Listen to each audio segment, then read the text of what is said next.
இன்று இந்த நிகழ்ச்சியின் மூலம் உங்களை சந்திப்பதில் மகிழ்ச்சி. இன்று நாம் தியானிக்க போகிற வசனம் ஏசாயா 60ஆம் அதிகாரம் 15ஆம் வசனம். நீ நெகிழப்பட்டதும் கைவிடப்பட்டதும் ஒருவரும் கடந்து நடவாதுமாய் இருந்தாய், ஆனாலும் உன்னை நித்திய மாட்சிமையாகவும் தலைமுறை தலைமுறையாய் மகிழ்ச்சியாகவும் வைப்பேன். இந்த வசனத்தை தியானிக்கும் போது கர்த்தரின் இருதயத்தில் வைத்த ஒரு வார்த்தை என்னன்னா, நீங்க சில நெகிழப்பட்டிருக்கலாம், கைவிடப்பட்ட நிலைமையில இருக்கலாம், இல்லாட்ட ஒதுக்கப்பட்ட நிலைமையில இருக்கலாம், இல்ல தள்ளப்பட்ட நிலைமை, ஏதோ ஒரு தனிமையான சூழ்நிலையில இருக்கலாம். அவங்களுக்காக இந்த கர்த்தர் இந்த வார்த்தையை கொடுக்கிறார். நீ நெகிழப்பட்டதும் கைவிடப்பட்டதும் ஒருவரும் கடந்து நடவாதுமாய் இருந்தாய், ஆனாலும் கர்த்தர் உன்னை நித்திய மாட்சிமையாகவும் தலைமுறை தலைமுறையாகவும் மகிழ்ச்சியாகவும் வைப்பேன்னு சொல்றாரு.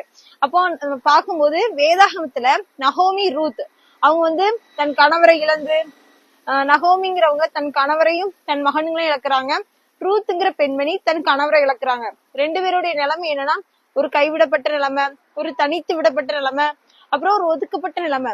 யாருமே இல்லாத, ஒரு விசாரிக்காத, யாரு என்ன பண்றீங்க சாப்பிட்டீங்களான்னு கூட கேட்க ஒரு விசாரிப்பற்ற ஒரு நிலைமை, யாரும் இல்லாத ஒரு நிலைமை. அந்த நேரத்துல அவங்க கர்த்தரை தேடுறாங்க. தேடும் போது அவங்களுடைய வாழ்க்கை ஆசீர்வதிக்கப்படுது. அவங்கள அந்த சந்ததியில தான், நகோமி ரூத் சந்ததியில இயேசு கிறிஸ்துவே பிறக்காரு. இந்த உலகத்துக்கே அவங்கள ஆசீர்வாதமா மாற்றுறாரு.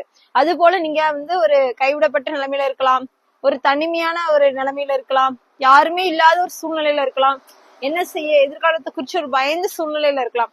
கர்த்தர் உங்களை பார்த்தால் சொல்கிறார், எந்த சூழ்நிலையா இருந்தாலும் நீ என்கிட்ட வா, நான் உனக்கு நித்திய மாட்சிமையாகவும் தலைமுறை தலைமுறையாகவும் மகிழ்ச்சியாகவும் வைப்பேன் என்று கர்த்தர் சொல்கிறார். கர்த்தர் உங்களை ஆசீர்வதிப்பாராக. ஆமென்.